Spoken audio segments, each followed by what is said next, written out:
Hi, ఇప్పుడు mass జాతర cinema promotions మొదలవుతున్నాయి. మనతోటి హీరో గారు, ప్రొడ్యూసర్ గారు ఇద్దరు ఉన్నారు. ఇది యాంకర్గా చేయడం కొంచెం కష్టంగానే ఉంది. అందుకే అన్న మనం మాకైతే ఇంట్రెస్టింగ్ గానే ఉంది. అన్న మీకుంటుంది అన్న ఆడుకోవడంలో ఫేమస్ కాబట్టి, సో మీరు మీడియాతో ఆడుకోవడంలో ఫేమస్ కాబట్టి ఇద్దరిని కలిపి కొన్ని క్వశ్చన్లు అడగాలని ఉందన్న. ఇట్లా మీడియాతో ఆడుకుంటాం ఫేమస్ అని చెప్తేనే మొన్న ఒక ఆగస్ట్ లో ఒక వీకెండ్ నన్ను ఆడుకున్నారు మీడియాలో. అవునన్న, దీంట్లో అది ఉండాలి కదా, డెఫినెట్ గా అది ఉండకపోతే అలాగే సార్. అంటే అలా ఉంటేనే ఫాలోయింగ్ వ్యూవర్షిప్ పెరుగుద్ది, అంటే అలాగే ఫ్యాన్స్ పెరుగుతారు, అవి ఉండాలి. మరి ఏ స్థాయికి ఆడుకున్నారంటే నేను ఇంకా అసలు ఆస్తులు అమ్ముకుని దుబాయ్ వెళ్ళిపోయానని. నాకు అర్థం కాలేదు, ఆస్తులు అమ్ముకునే అంత బ్యాడ్ పొజిషన్ లో ఉంటే దుబాయ్ ఎలా వెళ్తారో నాకు లాజిక్ అర్థం కాల. దుబాయ్ ఏదో ఏదో పల్లెటూరు లాగా అక్కడికి బాధపడుతున్నారు. వాళ్ళ రియాక్షన్ లాజిక్ అసలు ఉంటుందా? అదే కదా సింపుల్. అన్నట్టు రిచ్ బాధపడతారు కూడా, రిచ్ కూడా రిచ్గా వెళ్ళారు వంశీ గారు. అన్న ఇది మైక్ పట్టుకొని మీరు మళ్ళీ సినిమా చూడమని అడగను, అందుకని మైక్ లేకుండా ఇప్పుడు అడిగేద్దాం అలా ఏమన్నా. సో ఫస్ట్ అదే ఆ రోజు కొంచెం ఎక్సైట్ అయ్యాను నేను, బాగా ఎక్సైట్ అయ్యాను. అది సరే, ఇక కేకలే అది ఎలా ఉందంటే రిక్వెస్ట్ లేదు, వార్నింగ్ లో ఉంది. వంశీ అన్నది ఎప్పుడు వార్నింగ్ కావాలి. అవునే, తప్పులు చేయకుండా ఉంటావా మనుషులు? కొడకల్లారా రాకపోతే చెప్తా మీ పని. తప్పులు చేయకుండా ఉండం కదా, తప్పు జరిగింది ఏం చేస్తాం చెప్పు. ఇప్పుడు నేనైనా ఎన్టీఆర్ గారు అయినా, ఇప్పుడు ఒక ఆదిత్య చోప్రా అని ఒక పెద్ద మనిషిని యశ్వరాజ్ నమ్మాము. ఇప్పుడు అందరు తప్పులు చేస్తారు కదా, వాళ్ళ సైడ్ తప్పు జరిగింది, మనం దొరికాము అంతే, ఏం చేస్తాం దానికి. ఇప్పుడు నేను తీసిన సినిమా కాదు కదా, మేము ఎలా కానీ వాళ్ళని నమ్మాము. పెద్ద మనిషి ఇండియాలోనే బిగ్గెస్ట్ ప్రొడ్యూసర్, ఆయన నమ్మాము, మిస్ఫేర్ అయింది, ఏం చేస్తాం దానికి, వేసుకున్నారు, పడ్డాం అంతే. కానీ అన్న మీరు దొరకాలని చాలా మంది ట్రై చేసినట్టున్నారు, వాళ్ళ ఖుషి ఇచ్చి లాస్ట్ కి మళ్ళీ సెట్ చేసి ఓన్లే మన సినిమా, మనం తీసిన సినిమా కాకుండా బయట సినిమాతో దొరికాం, హ్యాపీ. ఇంకా అని ఫస్ట్ మాస్ మహారాజ్ అనే టైటిల్ ఇచ్చిన తర్వాత మాస్ అనే టైటిల్ పెట్టుకుంటూ మాస్ జాతర వస్తుంది. టైటిల్ ఐడియా ఎవరిది? బేసిక్ నేనే చెప్పాను. అవునా, నేను అదే ఎక్స్పెక్ట్ చేశాను. ఎందుకో అంటే అప్పుడు మరీ పండగ అనుకున్నాం, అవునండి బాగుంటుంది అనుకున్నాం, కొన్ని కారణాల వల్ల అది తెలిసిందే. కరెక్ట్. అది సంక్రాంతి అంటే గుర్తొచ్చింది, మాస్ సినిమాలన్నీ సంక్రాంతికి వచ్చినాయి అనుకోండి, cinema block buster super cake అది ఇద్దరా కావాల్సింది మాకు తెలుగు సినిమాకి అని చెప్పి హడావిడి చేస్తాం. దసరా వరకు ఓకే, మిగతా ఏ టైంలో వచ్చినా కానీ ఇదో సినిమానా, కొత్తదనం లేదు. సో దాంట్లోకి వెళ్ళిపోయి ఈ ఆర్టిస్టిక్ మెంటాలిటీలోకి వెళ్తున్నారు. ఆర్టిస్టిక్ కాదు, క్రియేటివిటీ. ఇప్పుడు ఎవరికి అయినా ఇప్పుడు చేతిలో ఫోన్ ఉండి ట్విట్టర్ హ్యాండిల్ ఉన్నా, ఇన్స్టాగ్రామ్ హ్యాండిల్ ఉన్నా, క్రియేటివిటీ తన్నుకుంటూ వస్తుంది. అది చూపించడానికి, ప్రొజెక్ట్స్ చేయడానికి ట్వీట్గా ఫామ్ చేయొచ్చు, రీల్స్గా ఫామ్ చేయొచ్చు. ఆ క్రియేటివిటీలో ఏంటంటే ఏదన్నా ఒక క్రియేటివ్ టెక్నికల్గా స్ట్రాంగ్ ఉన్న సినిమా రిలీజ్ అయింది అనుకో, అబ్బా ఎంత బాగా తీశారు, ఇది తీశారు, అది తీశారు అని పొగిడితే, ఓహో వీళ్ళందరికీ సినిమాటిక్ నాలెడ్జ్ చాలా ఎక్కువ ఉందన్నమాట, అందుకని పొగుడుతుంది, అందుకని ఇంత బాగా చెప్తున్నారు అనుకుంటారు. అదే ఒక కమర్షియల్ మాస్ సినిమా వచ్చినారు, జనానికి అది కావాలి. కానీ ఏంటంటే ఏముంది కొత్తగా, ఏముంది అంటే అదొక ఫ్యాషన్.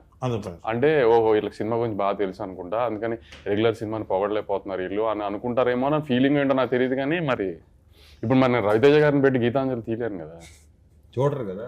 అదే సార్, చూడరు అనే కాన్సెప్ట్కి అందరూ ఇప్పుడు కల్ట్ ఫాలో. అంటే ఇప్పుడు ఒకటి కళ్యాణ్, ఇప్పుడు దాకా చూసిన వాళ్ళు కొంచెం feel good, like proper sincere attempt, hero ఒక సిన్సియర్ క్యారెక్టర్ అనేది ఏది వర్కౌట్ అవ్వాలి.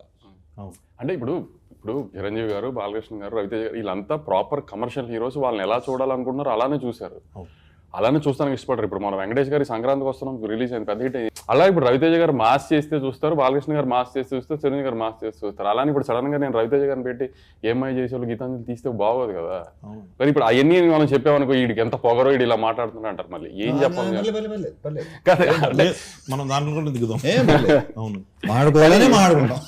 కానీ పరిస్థితి అలా వచ్చేస్తుంది, మనం ఏం చేయలేము, చెప్పినా అర్థం చేసుకోరు. అది ఇంపాసిబుల్, వాళ్ళు కావాలి వాళ్ళే తప్ప మన అని ఏదైనా కొత్తగా చేయలేదా అంటే అన్నింటిలోకి కొత్తగా చేసింది మీరు. నా ఆటోగ్రాఫ్ స్వీట్ మెమరీస్ చేశారు, నేను వర్కౌట్ అవ్వలా. మీకు కావాల్సింది ఏంటి, అదే ఇస్తాం మేము సింపుల్ అంతే. ఇప్పుడు మళ్ళీ అదే చేస్తాడు అంటే అయ్యే చూస్తున్నారు. అంటే అది కూడా ఊరిని చూసేరు కళ్యాణ్, దాంట్లో కూడా ప్రాపర్ మీటర్ ఉండాలి. లైక్ ఒక కమర్షియల్ సినిమా చాలా తీయడం చాలా కష్టం, ఎందుకంటే చాలా మందికి నీకు ఎందుకంటే ఆ చిన్న రెగ్యులర్ అనేస్తానికి చాలా ఈజీ. ఆ రెగ్యులర్ కమర్షియల్ సినిమా రెగ్యులర్ గా ఉంటుంది కాదనట్లా, కానీ ఆ రెగ్యులర్ సినిమాలో హై మూమెంట్స్ ఉన్నాయా, ఎంగేజింగ్ గా ఉన్నదా అనేది ఇంపార్టెంట్. రెగ్యులర్ గా ఉందా లేదా అనేది ఇప్పుడు ఎప్పుడు చెప్తారు కదా ప్రపంచంలో 7 కథలే ఉంటాయని, ఏ తిప్పిన ఆ కథలకి అటు ఇటు తిప్పి జాయడమే కానీ కొత్త కథ ఎవరు రాయలేరు కదా. కానీ అంత ఎంగేజింగ్ గా చెప్పడం ట్రై చేస్తాం కదా, ఎంగేజింగ్ గా ఉందో లేదో ట్రై చూపడానికి మాస్ సినిమా అంటాం, కమర్షియల్ సినిమా అంటాం, కానీ ఈ రెగ్యులర్ అన్న మాట ఫ్యాషన్ అయిపోయింది అందరికి. ఎస్ అది చెప్పిన ఆ సంఖ్య కూడా బేసిక్గా ట్విట్టర్లో నాకు ఆ మేధావి సంఖ్య ఒకటి ఉంటుంది వాళ్ళే. అదే సార్, అదే అంటున్నాను సార్. ఆ మీద సంక్రాంతికి వస్తున్న సినిమా ట్విట్టర్ లో ఎవడు బాగుందని చెప్పడం చూడలేదు, చెప్పరుగా, బట్ థియేటర్లకు పరిగెట్టుకుంటూ వచ్చిన ఫ్యామిలీ ఆడియన్స్ అందరికీ హ్యాపీగా చూశారు. రిపీట్స్ రిపీట్ రిపీట్స్ పడినాయి. అంటే ఎంతో కొంత డెఫినెట్గా ఈ ఎఫెక్ట్ ఉంటుంది వంశీ, నాకు తెలిసి ఈ పాండమిక్ లో జరిగిన కొన్ని OTT దానికి ఎక్కువ ఇదేంటి అంటే వాళ్ళు ఎప్పుడు చూడలేదు కదా, ఇప్పుడు చచ్చినట్టు చూసారు అందరూ. సో ఆ కొంతమంది ఉంటారు, ఎక్కువ ఉంటారు వాళ్ళు. ఇప్పుడు థియేటర్ రారు సినిమాలు చూడటానికి, థియేటర్ రారు. ఇప్పుడు మాస్ మూమెంట్స్ కమర్షియల్ సినిమాని ఎటకారం చేస్తున్నారు కదా రెగ్యులర్ సినిమాని. ఇప్పుడు ఓజీ సినిమా మొన్న రిలీజ్ అయింది, ఊగిపోతున్నారు అంత ఇంటర్వెల్ బ్లాక్ లో ఏం చేశారు, కళ్యాణ్ గారు తల నరికారు. అంటే అది కమర్షియల్ మాస్ మూమెంటే కదా, రెగ్యులర్ మూమెంటే కదా. గత 20 ఏళ్ళ సినిమాల్లో చాలా సార్లు, ఇప్పుడు అతనొక్కడేలో కళ్యాణ్ రామ్ గారి దగ్గర నుంచి మొన్న డాకు మహారాజులో బాలకృష్ణ గారి దాకా తల నరికారు కదా. కానీ ఎందుకు హై వచ్చింది, కమర్షియల్ మూమెంట్ కాబట్టి హై వచ్చింది. దాంట్లో అది రెగ్యులరే కానీ కమర్షియల్ మూమెంట్ కదా. అంతే, కమర్షియల్ సినిమా ఎప్పుడైనా మూమెంట్ వర్కౌట్ అయితే సినిమా వర్కౌట్ అవుతుంది, అంతే తప్పితే రెగ్యులర్ ఇది అది అని ఆ ఫ్యాషన్ ఏంటంటే సంక్రాంతికి వస్తే రెగ్యులర్ కాదు, ఇంకా మిగతా 11 నెలల్లో వస్తే రెగ్యులర్. అదేం లాజిక్ మరి ఇది కరెక్ట్ పాయింట్. నాకు తెలిసి ఆ టైంలో మైండ్ సెట్ అలా ఉంటుందేమో, మైండ్ సెట్ అలా ఉంటుందేమో. ఫ్యామిలీస్ అంటే అది పండగ వాతావరణంలో ఎలా వచ్చినా పర్లేదు, ఏ కమర్షియల్ మీటర్ లో వచ్చినా పర్లేదు, కానీ మిగతా సంవత్సరం మాత్రం టెక్నికల్ గా కరెక్ట్ సినిమాలు తీయాలి. అలా ఎలా కుదురుతుందో మరి తెలియదు, మరి చూడాలి. వేరే సినిమాలను చూసి వాళ్ళలాగా ఎందుకు చేయట్లేదు అని అంటారు, కానీ మనం రెగ్యులర్గా వాళ్ళు సినిమా రెగ్యులర్ చేశారు అనుకుంటున్నాను, దాన్ని ఎగ్జైట్ అవుతారు. మళ్ళీ ఇప్పుడు తమిళ నుంచి వచ్చిన మలయాళం నుంచి నేను కూడా చెప్పిన లోక నేనే తెలుగులో రిలీజ్ చేశా. ఇప్పుడు ఈ మాటకి నన్ను పచ్చి బూతులు తిడతారు మళ్ళీ మీడియాలో అంతా. లోకాలో స్ట్రైట్ తెలుగు సినిమా తీస్తే లోక ఇది లాగ్ ఉంది, ఇది స్పాన్ లేదు, ఇలా ఉంది అలా ఉంది అని తిట్టకపోతే నా పేరు మార్చుకుంటాను. 100% ఇక్కడ లాగ్ ఉంది అక్కడ లాగ్ ఉంది అని స్ట్రైట్ తెలుగు సినిమా లోక అయ్యి ఉంటే చూసేవారు కాదు. అవునన్నా జరిపించింది. మనకేంటంటే మనము తెలుగు ఆడియన్స్ తెలుగు ఎలా అయిపోయామంటే ఒక ఆ చిన్న ఎడ్జ్లో ఉన్నాము, ఏది ఇట్లా అనేస్తున్నారో తెలియట్లేదు మనకి. కరెక్ట్, ఇప్పుడు ఏది నచ్చుతో తెలియదు మనకి. ఇదైతే జనం నిజంగా ఎప్పుడు ఏది నచ్చుతో తెలియదు. ఇప్పుడు చూడు మన తెలుగు ఆడియన్స్ ఎంత ఈ స్టేజ్ లో లిటిల్ హార్ట్స్ కుర్రోలు ఎవరో తెలియదు, డైరెక్టర్ ఎవరో తెలియదు, ఏమీ తెలియదు. ఈటీవీ విన్నాను రామజీరావు గారి పేరు తప్పితే ఏమీ తెలియదు ఆ సినిమాలో ఎవరికి దేని గురించి. ముందు రోజు ప్రీమియర్స్ 2 రోజుల ముందు ప్రీమియర్స్ చేశారు, చాలా బెటర్ బుకింగ్స్ తో ఓపెన్ అయినాయి. ఆ రోజు రిలీజ్ అయిన 2-3 సినిమాల్లో చాలా బెటర్ బుకింగ్స్ తో ఆ సినిమా ఓపెన్ అయింది. అంటే తెలుగు సినిమా ఆడియన్స్ చూడు వాళ్ళు ఫిక్స్ అయితే ఎలా అయినా చూసేస్తున్నారు సినిమా ముందే. కానీ కాబట్టి తెలుగు సినిమా ఆడియన్స్ ఏది చూడాలనుకున్నారు ఏది వద్దనేది ఎవడో గేజ్ చేయలేము. కరెక్ట్. అని మాస్ జాతర గురించి వస్తే ఇప్పటి వరకు ఎక్కువ మంది కొత్త డైరెక్టర్లు ఇంట్రడ్యూస్ చేసింది మీరే. అవునా? యా, మొత్తం ఒక స్టార్ హీరో ఇంతమంది కొత్త డైరెక్టర్. అంటే ఇప్పుడు మనం లెక్క పెట్టుకుంటే చిరంజీవి గారితో చేస్తున్నాం, బాబీ గారి దగ్గర నుంచి మన గోపిచంద్ మల్లిన్ గారు కావచ్చు, మన హరీష్ శంకర్ గారు కావచ్చు, నాగార్జున గారు కూడా వస్తారు, ఆయన కూడా. నాగార్జున మన జనరేషన్లో మీరు ఇప్పుడు భాను కథ ఓకే చేశారు మీరు. భాను రైటర్గా ఫేమస్, సామజవర్గం డైలాగ్స్ ఇవన్నీ కుమ్మేస్తారు. డైరెక్టర్గా భానులో ఆ కథ చెప్పినప్పుడు మీకు నచ్చింది ఏంటి? అంటే కథ మాత్రం ప్రాపర్ కమర్షియల్ ప్యాకేజ్ ప్రాపర్గా చెప్పాడు, అది నాకు బాగా నచ్చింది. ఇక మిగతా అతను ఎలా చేయాలి, ఏ సీన్ ఎలా చేయాలి చెప్పాడు, నాకు క్లియర్గా చెప్పాడు. సో అప్పుడేంటంటే ఛాన్స్ తీసుకోవటమే. ఇప్పుడు చాలామంది కథ చాలా బాగా చెప్తారు, సినిమా ఎగ్జిక్యూషన్ అసలు టోటల్ ఫెయిల్ అవుతారు. కొంతమంది కథ చాలా దరిద్రంగా చెప్తారు కానీ ఎగ్జిక్యూషన్ చాలా బాగుంటుంది. బాను ఏంటంటే ఎలా చేయాలి, ఏ ఎపిసోడ్లో ఎలా చేయాలి, బేసిక్ నాకు ఎపిసోడ్లు బాగా నచ్చినాయి. సూపర్. సెకండ్ హాఫ్లో కంటెంట్ కానీ ఓపెనింగ్ కానీ క్యాటరీ అండ్ ఈ తాత మనోడు అన్నీ ఉన్నాయి దాంట్లో, ఎంటర్టైన్మెంటు మంచి సాంగ్స్ అన్నీ ఉన్నాయి. సో బేసిక్గా తను క్లియర్గా ఉన్నాడు. సో ఛాన్స్ తీసుకున్నాం. I hope, I wish. Yes, మీరు చేసేటప్పుడు నేను ఇది కూడా చెప్తాను, నేను ఎంజాయ్ చేశాను అంటే నేను ఇప్పుడు డిసప్పాయింట్ చేయాలి. సూపర్.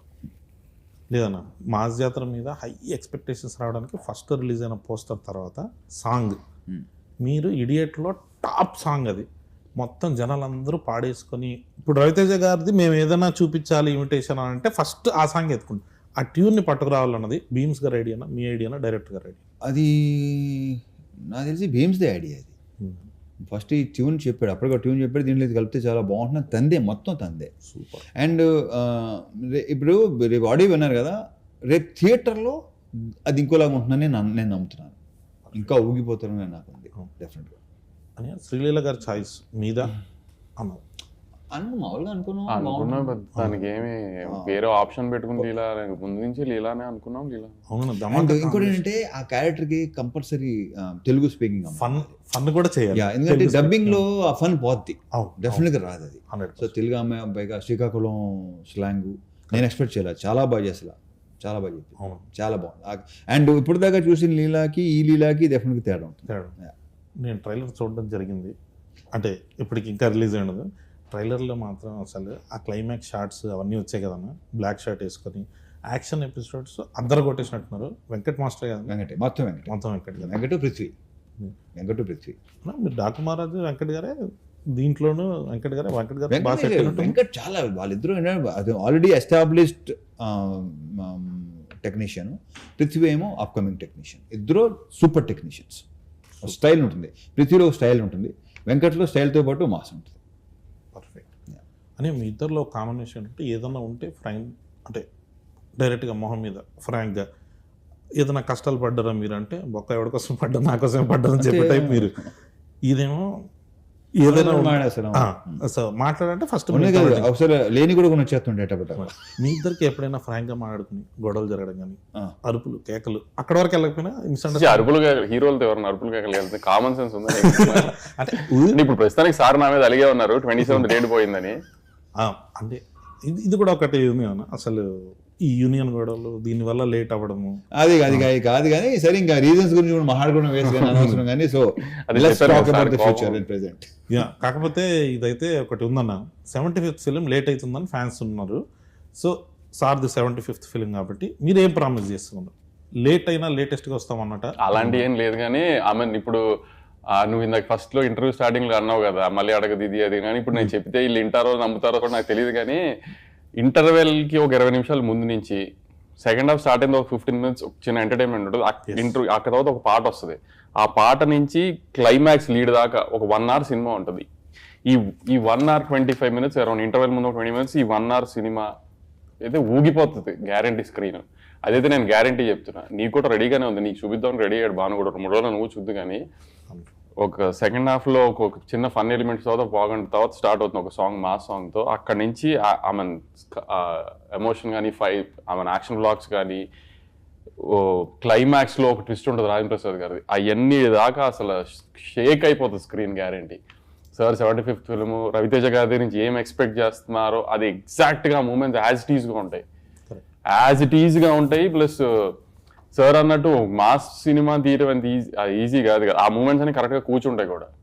అని ఇప్పుడు నా సినిమా కూడా నేను చెప్తున్నాను అనుకుంటారు జనం, కానీ నేను అంత కాన్ఫిడెంట్గా చెప్తున్నా. లేదు, నేను ట్రైలర్ చూసినప్పుడు మీది రాజేంద్ర ప్రసాద్ గారిది హిలేరియస్గా అనిపించింది, చాలా బాగుంది అదంతా. నేను అదే నీకు ఇంటర్వెల్ ముందు 20 నిమిషాలు ఎందుకు చెప్తున్నానంటే, మిగతాదంతా ఇప్పుడు రవితేజ గారి స్టైల్ ఒక ఎటకారం కామెడీ ఉంటుంది కదా, అదంతా ఉంటుంది. ఫస్ట్ హాఫ్ అంతా ఆ కామెడీ ఆ సెన్స్లో వెళ్తూ ఉంటుంది, కూల్గా రిలాక్స్డ్గా వెళ్తూ ఉంటుంది. కథ స్టార్ట్ అయిన తర్వాత ఇంటర్వెల్ లీడ్ నుంచి ఇక ఎత్తుకుంటే సినిమా నీకు ఇంకా క్లైమాక్స్ ఫైట్ దాకా తగ్గదు సినిమా. ఇక్కడ విజువల్గా కూడా చాలా స్టన్నింగ్ ఉంది. అంటే ఈ మధ్య చాలా స్టన్నింగ్ గా కాదు లేదన్నా, అంటే నేను చూస్తున్న ట్రైలర్ డాకు మహారాజ్కి మీరు అదే ప్రామిస్ చేశారు. అప్పటి వరకు నా బాలకృష్ణ గారి సినిమా మీరు చూసినట్టుగా కాకుండా కొత్తగా ఉంటుందని. ఇదైతే విజువల్లీ మనం చేసే మా సినిమాలో క్రాక్ ఉంటుంది కదన్నా, క్రాక్ అప్పుడు భలే కొత్తగా ఉంటది. అంటే విజువల్ సైడ్ దీంట్లో కూడా నీకు సెకండ్ హాఫ్ లో 2 బ్లాకులు క్రాక్ రేంజ్ లో విజువల్స్ ఉన్నాయి, క్రాక్ రేంజ్ లో ఎమోషన్ ఉందని అనిపిస్తుంది గ్యారంటీ. సూపర్. అదే అన్న డిఓపి గారి గురించి చాలా బాగా చేశాడు కదన్నా. అసలు ఆయన విజువల్స్ అన్ని చూస్తుంటే మహావీరన్ కెమెరామెన్, మహావీరన్ కెమెరామెన్ చాలా బాగా చేశాడు. అదే నాకు కొంచెం ఆర్టిస్టిక్ స్టైల్ సినిమాల నుంచి సడన్ గా కమర్షియల్ లోకి వచ్చినప్పుడు వచ్చి ఆ కొత్త వైబ్ ఉంటుంది కదా, ఆ వైబ్ తను కూడా ఎలాంటి సినిమా నేను చేయాలని, తనకి ఇష్టం ఇలాంటి సినిమాలు చేయటం అంటే. సూపర్. నేను క్లైమాక్స్ సెట్కి నేను వచ్చాను, అప్పుడు చూసినప్పుడు ఆ action block, climax action block ఎక్స్ట్రాడినరీగా వచ్చిందని ఫీలింగ్ నాకు. చూసినప్పుడు అనిపించిందా? అది అసలు సెట్లో చూస్తున్నప్పుడు చూసి చెప్పు. Definitely, thank you. అనే ఇంకొకటి అంటే మెయిన్గా మనం వస్తున్నప్పుడు డ్యాన్స్ గురించి మాట్లాడితే, సో మీకు శ్రీలీల గారికి సెట్ అయినట్టు ఇంతవరకు చాలా మంది హీరోయిన్స్తో మీరు చేశారు కానీ శ్రీలీల గారితో డ్యాన్స్ అంటే మాత్రం ఒక ఎగ్జైటింగ్ ఉంటుంది. అంటే తను సూపర్ డాన్సర్, అది అందరికీ ప్రత్యేకంగా చెప్పక్కర్లేదు. అసలు యాక్చువల్లీ ఇంకొక మేజర్ డాన్స్ నెంబర్ రిలీజ్ చేయాలి, అది రిలీజ్ దగ్గరలో రిలీజ్ చేద్దామని అది హోల్డ్ చేసాం. సాంగ్ అవ్వాలని కోరుకుంటున్నాను. లేదు ఆ సాంగ్స్ అన్ని బాగుంటాయి. అది కూడా సెకండ్ సాంగ్ కి అలా లిరిక్స్ మీద చిన్న కాంట్రవర్సీ వచ్చింది, ఏంటి బూతులు పెట్టారు ఇది అంటున్నారు. అది నాకు విషయం సార్, నేను అన్నప్పుడు చాలా మంది సార్ వాళ్ళు ఆ లాస్ట్ ది వదిలేసి ఫస్ట్ ఇది మాత్రమే తీసుకుంటున్నారు కొంతమంది, అందరూ కాదు అది. సార్ అది చాలా బాగుంది. ఇప్పుడు రాయలసీమ బ్యాచ్ ఉంది అనుకోండి సార్, డిస్ట్రిబ్యూటర్ కానీ ఎక్స్పర్ట్ కానీ పాట అద్దరిపోయింది సార్. మీరు మళ్ళీ ఇప్పుడు ఆ బూతులు పెట్టారు ఏంటని మీకు ఎవరైనా చెప్తే మీరు అది ఎడిట్ చేస్తారేమో, లేకపోతే లిరిక్స్ మారుస్తారేమో, అలాంటి పనులు చేయకండి సార్, ఇది చాలా బాగుంది సార్ పాట అని రాయలసీమ నుంచి ఎక్స్పర్ట్. సార్ అదే అంటాను సార్, ఒక్కొక్క జానర్ ఒక్కొక్క రకంగా ఒక్కొక్క ఎంబ్రేస్ చేస్తున్నప్పుడు ఇప్పుడు అందరినీ ఈక్వల్ గా ఎంటర్టైన్ చేయడానికి ఏంటి అనేది మనం ఆ డైలమాలో ఉండకుండా మనం ఒకటి అనుకుని కాన్ఫిడెంట్ గా వెళ్ళిపోవడమే సార్. ఇంకా తర్వాత దీని మీద ఇంకో క్లారిఫికేషన్ ఏమన్నా, నేను కొన్ని సాంగ్స్ ఉంటాయి దాంట్లో నిజంగానే పచ్చి బూతులు ఉంటాయి, వాటి గురించి ఎవడో పట్టించు స్మూత్ గా చెప్తారు, స్మూత్ గా చెప్తారు, అది పచ్చి బూతులు ఉంటాయి. కొన్ని సాంగ్స్ ఉన్నాయి, but I don't want refer వాటి గురించి మహాన్ తెలుసుకోలేదు, కానీ యా డెఫినెట్ గా అమ్మని అక్కని అక్కని అని గాళ్ళు మొక్కిపోతా అది వదిలేస్తున్నారు. ఏమిటండి ఆ సాహిత్యం ఏంటండి అనుకున్న కొంతమంది ఉంటారు, వాళ్ళు అలా అనుకుంటూ ఉంటారు. రేపు థియేటర్ లో చూస్తారుగా ఆ సాంగ్, లాస్ట్ సాంగ్ లో కూడా ఎటకారమే చేసాం, ఫుల్ ఎటకారమే. ఇప్పుడు దానికి కూడా కాంట్రవర్సీ వస్తుంది, దానికి కూడా తిడతారు, కానీ దాంట్లో కూడా ఎటకారమే చేసాం. అది last song commercial song, mass పిచ్చ mass beat, dance number, set number, లీలాను Raviteja గారు ఎరగదీసేసి డాన్స్, అది తర్వాత రిలీజ్ దగ్గర రిలీజ్ చేద్దాం, అది కూడా కాంట్రవర్షియల్ లిరిక్స్ మళ్ళీ. కాంట్రవర్షియల్ కాదు, కాకపోతే ఏంటర్ ఎలా ఉంది అంటారు. ఏదైనా కొత్తగా ఉంటే ఫస్ట్ ఒక చిన్న ఉంటుంది, టెన్షన్ వస్తుంది, కళ్యాణ్కి ఏదైనా కొత్తగా ఏది ఉన్నా సరే అనుకుంటారు, ఏదైనా అంతే కొంచెం మళ్ళీ అని. మీకు డాకు మహారాజ్ కూడా ఇది వచ్చినట్టుంది కదా, ఫస్ట్ సాంగ్ చూసినప్పుడు అయితే అలా చేస్తారు మీరు ఎన్ని మిలియన్స్ కదా సార్, మీరు నమ్మరు ఎన్ని సంగీత్ ఈవెంట్లకి అటెండ్ అయ్యాను నేను ఆ సీజన్ లో పెళ్లిళ్ళ తర్వాత, ఐ మీన్ రిలీజ్ తర్వాత. చాలా మంది ఫ్యామిలీ లేడీస్ డాన్సులు చేస్తారు, చేస్తున్నారు. దానికి ముందు మాత్రం మనం అసలు మీకు ఏంటి, మీకు అసలు ఇది ఉమెన్ ఎంపవర్మెంట్, ఇది ఏంటి నాయన అక్కడ ఏం జరిగిందని. ఇప్పుడు ఉర్వశి రౌతల గారికి తెలియకుండా ఏమి చేయలేదు కదా, కానీ తర్వాత మొత్తం అందరూ ఏం చేసి పిచ్చిగా మరి ఇప్పుడు ఎవరిని ఏమంటానికి ఏముంది మనం. ఇంకోటి దాంట్లో ఇలాంటి దానికి సందీప్ వంగ మాట్లాడారు అనమాట, ఈ సెక్షన్ ఉంటుంది కదా, ఇది ఒక 20 మాక్సిమం 100 మంది కంటే ఎక్కువ ఉంటారు. మనం అనవసరంగా వాళ్ళని సీరియస్గా తీసుకుంటాం, వాళ్ళని పట్టించుకోకపోతే హ్యాపీగా ఉంటాం. కరెక్ట్ అన్న. మీకు కుర్చీ మడత పెట్టి కూడా వచ్చింది మహేష్ బాబు గారి పాట ఏంటి, ఆడెవడో తాతను బెడ్ ఏంటంటే ఇప్పటికే యూట్యూబ్ లో ఎంత చెప్పారు తెలుసా, ఒక త్రివిక్రమ్ శ్రీనివాస్ మహేష్ బాబు సినిమా పాటలు ఇలా ఏంటి, ఇదేంటి, అది ఎంతమంది ఉంటారు. అదే అది తర్వాత ఏమైంది. నెక్స్ట్ క్వశ్చన్లోకి వస్తే అని మాస్ జాతర అన్న దానికి టైటిల్ వరకు ఓకే, మంద ఇదంతా అన్నది ఫస్ట్ పోస్టర్లో లేదు, తర్వాత యాడ్ చేశారు. ఈ యాడింగ్ డైరెక్టర్ భాను భోగవరపుడు యాడింగ్ అది వద్దా. నేను బేసిక్ ఏంటంటే పాతి మళ్ళీ ఎందుకంటే ఇది బాగుంటుంది వేసిన తర్వాత అందరూ నువ్వు నీ రియాక్షన్ ఫస్ట్ నాకు వచ్చింది, చాలా నీతో నన్ను బాగుందంటావు, నిన్నే అడిగాను నేను. అవునన్నా, మొత్తం టీజర్ లో కూడా ఫస్ట్ గ్లిమ్స్ వేసినప్పుడు మంద ఇదంతా అంటే ఒక ఆ వైబ్ వచ్చింది. మీరు ప్రామిస్ చేసినప్పుడు కూడా ఫస్ట్ వింటేజ్ రవితేజ గారిని చూపిస్తాం, మీరు ఏదైతే మిస్ అవుతున్నారో ఆ రవితేజ గారిని చూపిస్తాను. సో అలాంటివి ఏదైనా కొన్ని రెఫరెన్స్ సినిమాలో ఉన్నాయి, మాసకు కావాలి అదేనా ఆ రెఫరెన్స్లు ఇలాంటివన్నిటిని వస్తుంటే మాకు ఆ హై వస్తుంది. సో వాటి కోసం వెయిటింగ్. ఇంకొకటి కొత్త డైరెక్టర్లు మీరు ఎంకరేజ్ చేస్తూ వస్తున్నారు. ప్రతి సినిమాకి ఇప్పుడు లిటిల్ హార్ట్స్ వచ్చింది, మీరే ఫస్ట్ ఫోన్, మ్యాడ్ వచ్చింది, మీరే ఫస్ట్ ఫోన్. అట్లా మేము మొన్న ఒకటి అనుకుంటున్నాం, మ్యాడ్ 2 అయిపోయింది కదా, ఒకవేళ మ్యాడ్ 3 చేస్తే, ఒకవేళ మేము వచ్చి అప్రోచ్ చేయమనుకున్నాం, ఒక స్టార్ హీరో ఒక ఆవేశం టైప్లో మనం ఏమైనా చేద్దామంటే మీరు దానికి ఓపెన్గా ఉంటారా? ఇప్పుడు రెడీ, ఎప్పుడు స్టార్ట్ చేస్తారు చెప్పు. అయితే మన మ్యాడ్ క్యూబ్ టిల్లు క్యూబ్ కలిపి సో అట్లా సెట్ చేసి మాస్ మ్యాడ్ క్యూబ్ అలాంటిది ఏదన్నా ఒకటి ట్రై చేస్తాం నేను. మాస్ జాతరకి ఇప్పుడు ఈ మధ్య పార్ట్ 2 అన్నది ఫ్రాంచైజీలు సీక్వెల్స్ వస్తున్నాయి కదా, మాస్ జాతర 2 ఏమైనా ఎక్స్పెక్ట్ చేయొచ్చా? అది భానుభావు అడుగు. అలాంటి ఏం లేదు. అయితే నో పార్ట్ ఫుల్ కథ చెప్తాం. సో ఇది ఒక రకమైన అది క్లారిటీగా చెప్పు. నో పార్ట్ ఫుల్ కథ మొత్తం ఒకేసారి చూసేయచ్చు మీరు సినిమా మొత్తం. అదే ఈ మధ్య ఒకటి వస్తుంది కదా, సగం సినిమా చెప్పి సగం టికెట్ డబ్బులు ఏమైనా ఇస్తారా మాకని, అట్లా లేకుండా ఫుల్ టికెట్కి ఫుల్ డబ్బులు. సో అందుకే ఏమన్నా పార్ట్ 2 అంటే మాకు ఫుల్గా ఫినిష్ చేయడం కథ అని. సో దీంట్లో మొత్తం మనం ఫినిష్ చేస్తాం అని. మీరు బాగా ఎంజాయ్ చేసిన మొమెంట్ ఏంటి ఈ సినిమాలో? సినిమా అంతా ప్రత్యేకంగా అది ఏం లేదు, మీరు ప్రత్యేకంగా ఏమి బేసిక్గానే ప్రత్యేకంగా ఏమీ ఉండవు. నేను ప్రతి మూమెంట్ ఎంజాయ్ చేస్తాను yes. Because I live in the moment. అనే మీరు ఫస్ట్ టైం రవితేజ గారితో సో మీకు ఎలా అనిపించింది ఎక్స్పీరియన్స్? నాకు చాలా బాగుంది. మన చెప్తాను కదా నీకు ఎప్పుడు. ఎస్, నాకు పర్సనల్గా చెప్పారు one of the best, one of the కాదు, వాళ్ళిద్దరు క్లోజెస్ట్ ఫ్రెండ్స్. సో ఏంటన్నా మామూలుగా మీరు ఫ్రీ టైంలో ఉన్నప్పుడు సినిమాలు చేయకుండా ఉన్నప్పుడు ఏం ఆడతారు? ఎవరితో అంటే మీరిద్దరు అంటే what is your favourite time? ఎందుకు చెప్తారు నీకు? అంత షిట్ ఇండస్ట్రీ గాసిప్ అందరు తిట్టుకుంటూ ఉంటాను నేను. అన్న మమ్మల్ని కూడా యాడ్ చేయండి అన్న గ్రూప్ ఏదన్నా ఉంటే. అన్న ఇంకొకటి, ఈ మధ్య ఫ్యాన్స్తో కలిసి సినిమాలు చూస్తాము అని చాలా మంది కనిపిస్తుంది. మీరు అట్లా ఎప్పుడైనా ఫ్యాన్స్తో కలిసి సినిమా చూసిరా?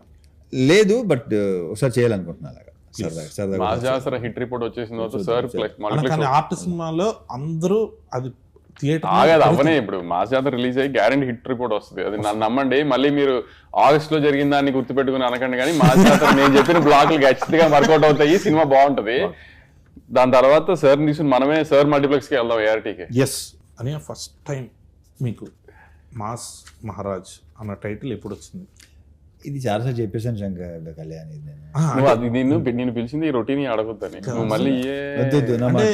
పేపర్ పట్టుకునేది నాకే చెప్పి చిరాకు దొరుకుతుంది. ఎస్, పేపర్ పట్టుకు పాత ఇంటర్వ్యూలు ఒకసారి చూసుకుంటే తెలిసిపోతుంది. చూసుకోండి. యా, అదే ఏదన్నా కొత్తగా అడగన్నారు కానీ చెత్తగా అడిగినందుకు సారీ అని.